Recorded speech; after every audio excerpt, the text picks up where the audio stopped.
এই আমাদের দেশ, ধর্ষণকারীর দেশ।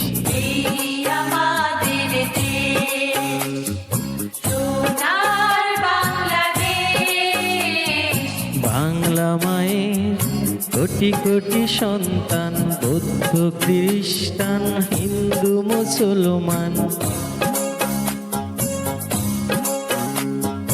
বাংলা মায়ের কোটি কোটি সন্তান, বৌদ্ধ খ্রিস্টান হিন্দু মুসলমান।